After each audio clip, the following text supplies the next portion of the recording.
Hey everyone, I'm Mind, and in this video, we're going to be taking a look at this all-new Ninjago book, Ninjago Dragons Rising Play Stories. Now this, I actually have no idea what this is. I was at the LEGO store the other day, I was checking out, and I just saw it by the counter, and I was like, huh, that's interesting, I'll buy it. I like covering anything and everything Ninjago on this channel, and it looks like this comes with pieces and a minifigure and whatnot, so even though I don't know what this is, I thought it'd make for a fun video at least. But yeah, you can see it includes a Core Lloyd minifigure and a collection of different accessories. We'll get this open in a little bit, but we've got like weapons, a pie, some tea, and it mentions that this book is specifically to play with 71792, Sora's mech bike. So my assumption is that this is supposed to be some sort of add-on to that set. So without further ado, let's take a look at the actual book itself, and then we'll get to the pieces that it comes with. So this thing has like a cardboard backing, and this box is where the pieces actually are, but the book itself can be removed. It's just taped down at the back here. And there it is, completely removed from the box, as well as a look at the back. I'm curious about the branding too with the word Play Stories. Is this going to be like a recurring thing that LEGO's going to do more in the future? Alright, and here's the first page with a note for grown-ups. I guess I'd fall under that. Okay, so it looks like the idea behind the book is it tells different stories involving that set, to I guess help inspire kids when actually playing with the set. So let's turn to the first page. There's a look at all the different pieces that this comes with, and then we have the table of contents. Then coming to the next page, I actually saw this book posted on Twitter, but it has bios in each of the characters. So for Sora, it says her strength is loyalty, her talent is being the master of technology, her secret fear is being without Ryu, and her ultimate goal is to trust herself. While for Aaron, his strength is friendship, his talent is spinjitzu skills, his secret fear is running out of pie ingredients, and his ultimate goal is to unlock his elemental power. In the show so far, we don't have any real indication of Aaron being an elemental master. I mean, he's got a spinjitzu thing, which could be tied in with an elemental power, but seeing that they're like pushing this in the books and whatnot makes me think he is going to discover an elemental power eventually, which is definitely very interesting to think about. Alright, and then we have two more pages on Sora's bike as well as Sora's mech. And for some reason, the bike and the mech have their own fears and goals, and they're different between the mech form and the bike form. That's a little bit funny. Then we have Lloyd, whose strength is being the master of energy, of course. His talent is saving Ninjago, true. His secret fear is not filling Master Wu's shoes, and his ultimate goal is to train new Master Ninja. Then we have Ryu, whose strength is bravery, his talent is risk-taking, his secret fear is not helping his friends. But then this is really interesting. His ultimate goal is to be the source of balance. Now this could be an indicator of something in the second half of Dragons Rising, because we know source dragons are a big thing in Dragons Rising, right? And maybe each source dragon has a different element or a different theme, but notice how the words source and balance are capitalized here. So maybe he's gonna become the source dragon of balance? I don't know, is that like a thing in Ninjago maybe? That capitalization is very interesting though. I feel like that is pointing towards something. Let me know if you guys have any ideas that expand upon that in the comments. Then we have Rapton as well as Rapton's vehicle. Rapton's vehicle, once again, has a fear and a goal, which is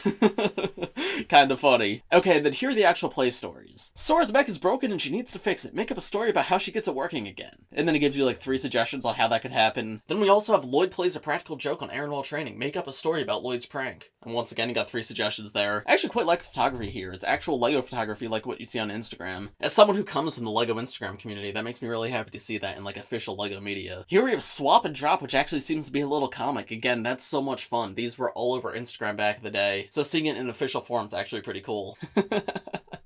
This is actually super cute. I love it. Yeah, I actually genuinely really love this. It's got some like nice cute humor. It's so cool that this is actual photography with the minifigures and with the set. And I know if I had something like this as a kid, it would have inspired so much, because I loved making LEGO comics just like this on Instagram. And yeah, this is both creative and fun. Alright, now coming to the next page, it seems like a lot of the same. This book's 40 pages long, so I'm not going to go through every single page. Just leave some surprises if you want to get this for yourself. But here we have like, what does Ryu do if he has a toothache? What happens if the ninja want to throw a party? But I'm just going to flip through the rest of it myself, and if I notice anything especially interesting, I'll stop and point it out. Oh, whoa, okay, so we have another comic, but this time it's actually illustrated, which I know I was just praising the photography in the other one, but this is really cool as well. This actually feels like a real comic book too. It's not just sort of renders like they have in the Ninjago magazines. Like, all this is properly illustrated. The characters are a little bit off model too. This art's genuinely really great. I love it. Also, I don't know if Ryu's big enough to be doing all that.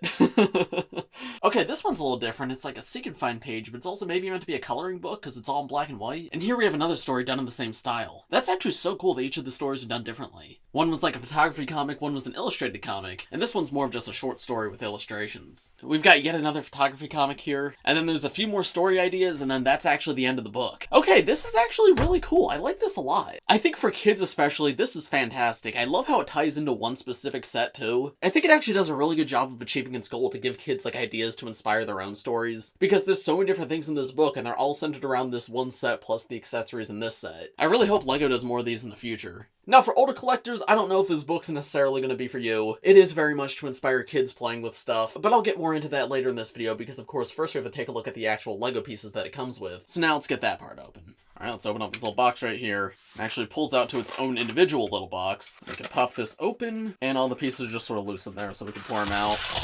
Okay, and here's a look at everything. First, of course, we have a Core Lloyd minifigure. I will say, it's a little disappointing that this is Core Lloyd and not Dragon's Rising Lloyd, just because Dragon's Rising Lloyd would have been way better. Core Lloyd is an incredibly common figure, and while Dragon's Rising Lloyd is still quite common, it's nowhere near on the level of this minifigure. So that would have been nice to see, but I suppose this works. I do like how you get both his hairpiece and his mask in this set, that's nice to see. And I'm not going to show you every detail of the minifigure, because I've covered this guy so many times before on the channel, but I think all around he is a pretty good one. Then looking at the rest of the accessories, first we have a few different weapons. There's of course Lloyd's golden sword, which fits him perfectly. A brown staff, which works for when, like, Lloyd's teaching Aaron and Sora. We have just a standard golden katana, a singular golden sai, and then 2 golden shurikens, which of course can be removed and used individually, which there's how those look separated. Then there's actually a few different food and drink items, which is pretty neat. There's a pie piece, which is actually really awesome, because of course Aaron bakes pies in the show, so this is the perfect accessory for him. And to tie in with that, there's also a printed slice of pie piece. A turkey or chicken leg, which could be food for Ryu or any of the other minifigures, as well as an egg, which could be food or could be like a dragon egg or something that the ninja are trying to protect. Then there's also a few accessories that tie in with the food. We've got a little frying pan right here, of course, to cook the food, a big plate or bowl to eat the food on, and then there's also a little whisk accessory, which is not the most common part in the world, so it's really cool to get that here. And then finally, there's a few, like, mechanical accessories, which I assume are meant for Sora. There's a blue toolbox, which is actually a really good mold, happy to see that here, as well as a classic LEGO hammer, a classic LEGO crowbar, and the classic LEGO wrench piece. There's 3 different printing console pieces, and these 2 are really common. I see these in a lot of sets, but there's one all the way on the left I'm actually not super familiar with. I feel like I've probably seen it before, but it's not nearly as common as the other 2, so that's still nice to get. And then finally there's this gunmetal gray gauntlet piece, which I guess could be a weapon for one of the minifigures. But there you go, there's the book and everything it comes with. So overall, would I recommend it? I'd say it depends. I think especially for the target audience of this book, this is fantastic. This is the kind of thing I would have loved as a kid, both just like the story suggestions in the book, as well as all the different accessories that it comes with. It feels like the perfect add-on to a LEGO set. That being said, as a slightly older collector who has a much larger collection, this stuff isn't as exciting to me personally. I have a ton of that minifigure already, and while all these accessories are great to get in one place, I do already have quite a few of them from lots of different sets. The really interesting ones to me are like the toolbox, the one printed console piece. The pie's not the most common piece in the world, I do have a few of it, but yeah, that's still nice to get. But then the price of this is $15, which maybe seems a little bit high. I think $10 would have been perfect, but $15's not the worst thing in the world. So I think if you're a younger fan of Ninjago and you like want a nice add-on for your set, this is a great thing to pick up. Or if you're like buying for a younger kid, this is a great way to encourage play. But for older collectors, I don't think you necessarily need this. The other thing is the book is very reliant on you having the Sora Mech set. So if you don't have that set, the book's not nearly as valuable to you. Obviously the pieces still work on their own, but the whole like encouraging play thing really only works if you have that set. So overall, you definitely don't need this book, but if it interests you, I mean, it doesn't hurt to pick it up. I think it's a really fun idea though and was executed super well, and I hope to see more things just like this in the future, though hopefully maybe with a slightly more uncommon minifigure next time. But of course, those are just my thoughts. Let me know what you guys think of this book in the comments below. If you enjoyed this video, make sure to leave a like, subscribe to the channel if you're new, and I will see you all in the next one.